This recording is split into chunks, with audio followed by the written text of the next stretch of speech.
L'empire du mal, selon eux, a beaucoup souffert. Regardez l'Iran aujourd'hui, toutes les sanctions possibles. Regardez comment ils qualifient certains peuples. Par la communication, ils peuvent arriver à vous amener à faire détester un peuple ou à aimer un peuple.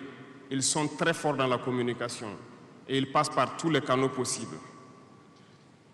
Regardez les guerres qui sévissent. Ils ont tout inventé pour leur propre intérêt. Et enfin, l'empire des esclaves, selon eux, c'est l'Afrique et certains peuples d'Amérique du Sud. Dans leur tête, comme je le disais dernièrement, l'Afrique les appartient, nos terres les appartiennent, les richesses de l'Afrique sont pour eux. Et ils ne peuvent pas concevoir que des Africains puissent s'émanciper, sortir la tête de l'eau et vouloir donc les tenir tête. Et pour cela, ils se sont mis un cliché en tête. L'Africain est facile à manipuler, il n'est qu'émotion. Ils trouveront toujours un Africain pour lutter contre son frère. Et ça a toujours été comme ça. Par la communication, ils vous ont amené à détester votre propre couleur de peau.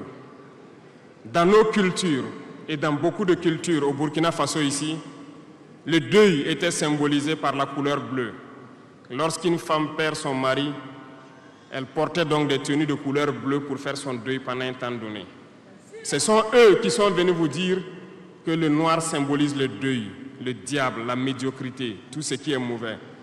Et malheureusement, nous avons tellement avalé ça que lorsque nous sommes en deuil, nous nous mettons également en noir. Il faut que nous nous réveillons. Il faut que nous nous réveillons parce que voilà le cliché qu'ils ont en tête. Eux, ils sont l'empire du bien, d'autres sont l'empire du mal et nous, nous sommes l'empire des esclaves. Voilà comment les impérialistes voient le monde. Il faut que vous compreniez cela. Et là, je m'en vais faire un coup de gueule à l'endroit donc de certains intellectuels qui continuent de vouloir prêcher pour les impérialistes. Est-ce qu'ils ignorent cette partie de l'histoire? Je n'invente rien. Ça a été déclassifié. Vous trouverez tout ce que j'ai dit dans les bibliothèques ou partout sur les moteurs de recherche. Ces intellectuels n'ont-ils pas lu cela? Ne connaissent-ils pas l'histoire de ce monde?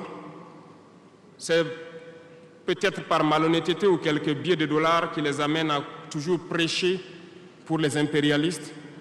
Il faut que nos intellectuels arrivent à tout moment à prêcher pour conscientiser nos peuples, nos masses populaires, pour qu'ils comprennent d'où ils viennent et comment ils sont vus des impérialistes.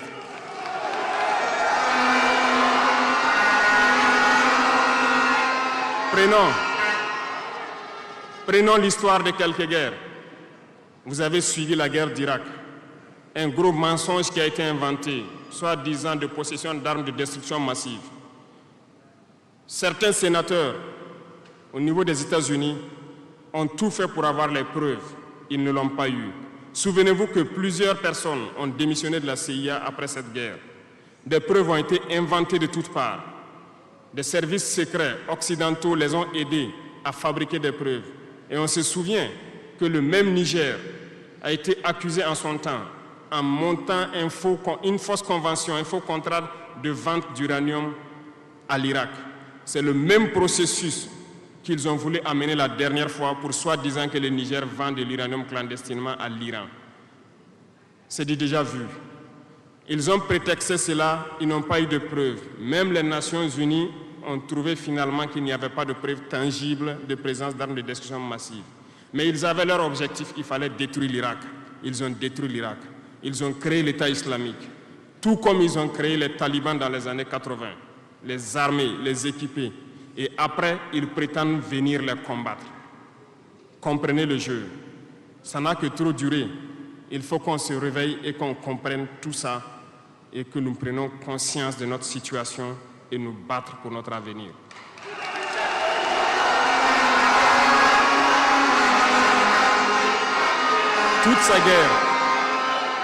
Toutes ces guerres ont été inventées, passant par l'Irak, la Syrie, la Libye dans le but de déstabiliser le monde à leur profit, parce que nul ne doit pouvoir les égaler. C'est ce que nous vivons aujourd'hui dans le Sahel aussi à travers le terrorisme qu'ils nous ont imposé, parce qu'ils trouveront toujours des Noirs qui vont s'exciter et qui vont prendre les armes contre leurs frères noirs. C'est ce que nous vivons. Et ils n'ont jamais quitté ce modèle. Malheureusement, beaucoup de gens leur donnent raison. À cause de quelques billets de dollars, ils se vendent très moins cher à l'ennemi, à l'impérialiste, et ils se mettent à combattre leurs frères. Je voulais faire ce petit historique du monde pour que vous compreniez comment l'impérialisme voit notre monde. Ça se résume en ces petits triangles. Après cela, dans cette deuxième phase, je dois vous expliquer pourquoi nous devons nous battre. Une petite histoire, en 2015, à Tombouctou, lorsque nous avons rencontré, j'étais chargé de la sécurité donc, de la plateforme aéroportière. Dans les patrouilles, nous avons rencontré des individus qui rôdaient autour. Un de ces individus était manchot. Je lui ai fait comprendre que c'était dangereux de rôder autour de la base parce qu'ils peuvent se faire tuer. Il m'a dit qu'il voulait se faire tuer, il voulait mourir.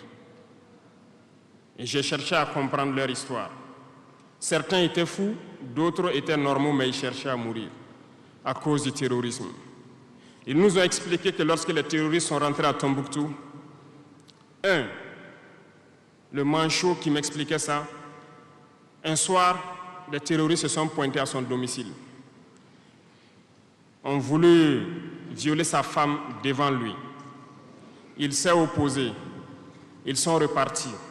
Le lendemain, on est venu le pêcher à la maison, l'amener à la place publique. On l'a accusé de vol.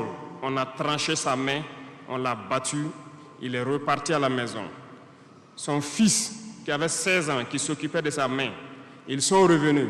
Ils ont violé la femme. Ils ont enlevé son fils.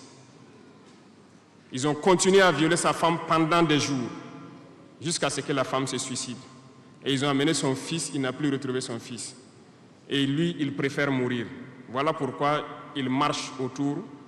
Le jour qu'une sentinelle va lui tirer dessus, ça lui fera plaisir. D'autres ont connu le même sort. Ils ont été enlevés de chez eux parce qu'ils refusaient que les terroristes touchent à leurs femmes ou à leurs filles. Et le lendemain, on vient les soustraire, on les amène à la place publique, on les battait à sang. Et après, ils allaient faire leur sale besoin. Beaucoup de familles ont été détruites ainsi. Ce sont des criminels, des violeurs, des bandits, des trafiquants de drogue qui sont armés et qui sèment désolation dans nos contrées.